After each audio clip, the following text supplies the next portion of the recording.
Hi, it's Eric Nuttall of the Ninepoint Energy Strategies for this week's update. This is post the Trump election. And so what does that mean? What does a Trump presidency mean for the oil market and the oil price? The narrative for a while was drill, baby, drill, and this belief that Trump, through unknown incentives, could force shale producers to meaningfully start growing production, despite their inability to do so over the past year. We've been very public in our views that drill, baby, drill is toothless. And in fact, we think a Trump presidency is positive to the oil price. The impact is not on domestic, it is on foreign sources of oil, namely Iran.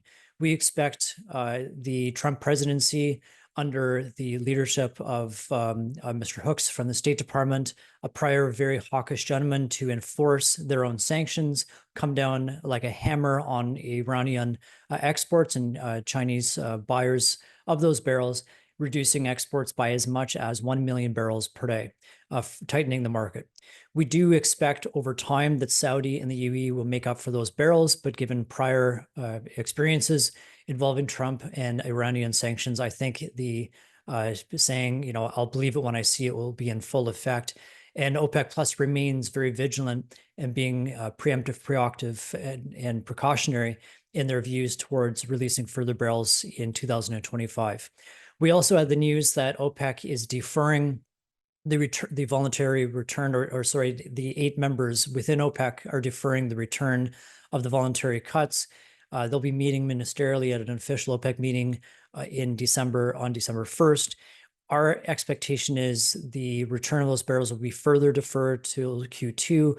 Q1 is seasonally weakest, and so why return barrels in a soft market, even if compliance from Iraq, Kazakhstan, and Russia has meaningfully improved. Over the past week also, we had news finally coming out of the federal government of Canada of an emissions cap to be put into place. Energy stocks, oil sand stocks were actually up to flat on that news, showing that the market is fully discounting it. Every poll shows a highly likely landslide victory for the Conservatives. We do not think the next Prime Minister, Pierre Poilievre, and what we expect to be a supermajority Conservative government will keep such a cap, which is effectively a de facto production cap, in place. We thought comments out of the government such as, we are the only government in the world doing this, etc. Maybe we should stop and pause and ask, well, why exactly is that? It's because it's economic insanity to cap energy production, oil production from Canada, given our very high environmental standards, plus a call on demand growth for several decades, we think.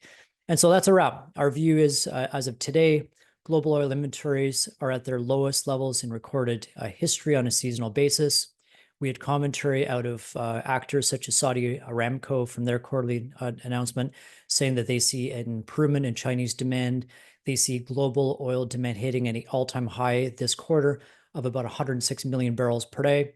And so as we enter into 2025 with still lingering uber bearish sentiment, with record low inventories, record high supply, strong expectations of non-OPEC supply growth next year of 1.5 million barrels per day, even though we can see areas within that number that are overly optimistic. And finally, an OPEC Plus agreement that has shown incredible effectiveness in drawing down inventories, managing volatility, where we think they'll remain preemptive, proactive, and precautionary in their stance. And so that's a wrap. Thank you for your time.